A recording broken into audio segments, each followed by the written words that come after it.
Bonjour et bienvenue sur la chaîne Les Fous de Normandie. Aujourd'hui, on va s'intéresser à cet article dont vous trouverez le lien dans la description de cette vidéo. Article très intéressant qui me permet ce titre scandaleux. Scandaleux. Est-ce que mon enfant gagnera de l'argent plus tard? Qu'est-ce que c'est que ça? Cette chaîne dérive complètement, c'est terrifiant. Non, je vous rassure, on va parler de choses tout à fait scientifiques et sérieuses, et des choses qui, selon moi, sont importantes sur le plan psychique, psychiatrique, sur la prise en charge des enfants, mais aussi sur le plan sociétal. Et que ça nous dit des choses de notre société.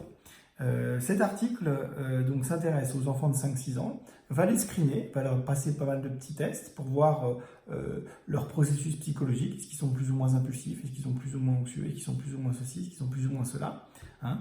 Et statistiquement, 30 ans après, est-ce qu'il y a une différence significative sur leurs revenus? Hein. Est-ce que être plus ceci, ça fait avoir plus d'argent ou moins d'argent? Voilà, en gros. Hein. Ou est-ce que être moins cela, ça fait avoir plus ou moins d'argent 30 ans après? Donc ce sont des liens statistiques. Hein. Pas de cause à effet prouvé à ce stade, même si vous allez voir que, bon, on comprend aisément qu'il peut y avoir un rapport de cause à effet. Alors, des résultats intéressants, sachant qu'ils sont modulés par le QI et l'environnement familial. Donc ça, c'est des critères qui ont été mis de côté. C'est indépendamment du QI, indépendamment de l'environnement familial. D'accord ? Donc plusieurs biais qui pouvaient être légitimement considérés comme vraiment problématiques ont été éliminés de l'analyse statistique. Le revenu moyen, pour information, pour les hommes canadiens en dollars américains était de 33 300 $.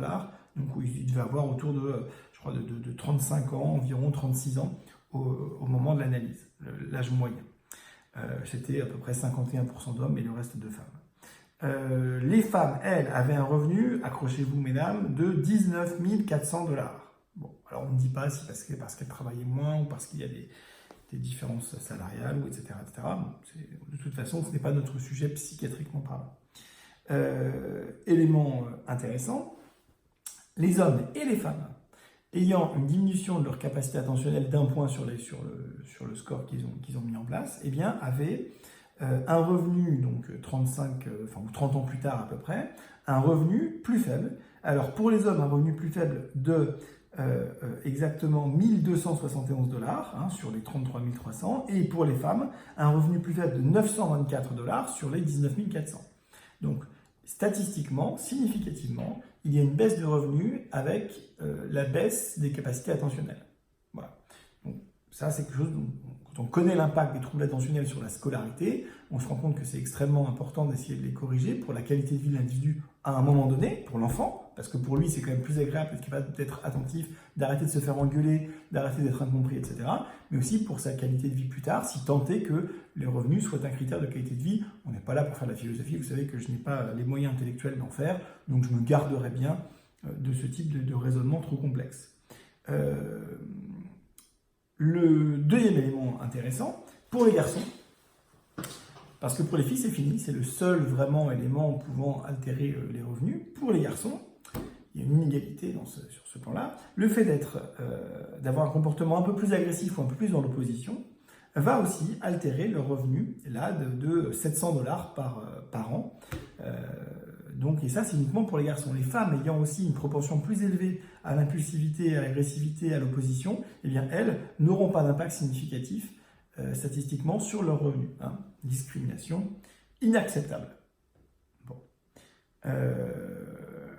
Deuxième point spécifique aux hommes, le fait d'avoir un plus haut niveau de sociabilité est associé à une augmentation des revenus moyens annuels de, alors pas beaucoup, mais bon, 476 $ et 75 cents. Et ça uniquement pour les garçons. Donc vous voyez, finalement, non, ça va, c'est équilibré. Hein. Les garçons ont quand même un avantage à être plus socialement développés, mais ils ont un inconvénient à être plus dans l'opposition. Bon, donc ça va, ça passe. Voilà, donc là on a fini avec les résultats vraiment statistiquement significatifs. Alors évidemment, on pourrait trouver des choses encore plus subtiles si on incluait plus de personnes, si on screenait mieux les gens, etc. Mais déjà cette étude elle est quand même vraiment passionnante et elle montre l'intérêt et l'importance de la prise en charge des enfants souffrant de troubles attentionnels ou de troubles du comportement, particulièrement les garçons, mais aussi les filles en tout cas pour le trouble attentionnel, à 5-6 ans, parce qu'il existe sans aucun doute un impact de ces troubles sur leur qualité de vie plus tard, sur leur qualité de vie encore une fois au moment où ils le vivent, c'est évident, mais aussi sur la qualité de vie plus tard. Donc cet article montre l'impact que la non prise en charge de ces troubles a sur la qualité de vie des individus et sur la société en général. On comprend bien que si on aide les gens à avoir moins de troubles attentionnels, scolairement ce sera plus simple pour eux, ils pourront être encore plus utiles à eux-mêmes mais aussi à la société. C'est une vision extrêmement utilitariste de la vie des individus et je vous incite à m'insulter dans les commentaires pour ce que je viens de dire, qui est absolument scandaleux. Enfin bon, c'est un peu leur conclusion, hein, quand on voit comment ils expliquent les choses, c'est un peu leur conclusion. Donc bon, je la fais mienne quand même parce que le travail est intéressant et parce qu'on peut quand même entendre ce raisonnement-là. Moi, il ne me choque pas complètement, mais j'entends parfaitement qu'il vous choque et je vous incite vraiment à me le dire, hein, ça ne va pas du tout ce que je raconte. Voilà. N'empêche que c'est une donnée scientifique, c'est une donnée qui a un impact sur la qualité de vie, encore une fois, des gens. Et ça, c'est pas vraiment une blague et c'est pas sujet à en rire. On méconnaît la souffrance des gens ayant des troubles attentionnels, ayant des troubles du comportement, parce qu'il ne faut pas croire que c'est un plaisir pour eux. L'impact sur leur estime d'eux-mêmes, sur les relations intrafamiliales est extrêmement important. Je vous invite à aller regarder les différentes interviews que j'ai faites lors du colloque TDAH Partout Pareil, des différents intervenants qui vous expliquent ça bien. Mais il y aura des heures à en dire. J'espère que cette vidéo vous aura intéressé. J'espère que vous ne regretterez pas d'avoir cliqué sur ce titre accrocheur et que vous aurez appris des choses. Et moi, je vous dis à très bientôt dans une prochaine vidéo. Bye.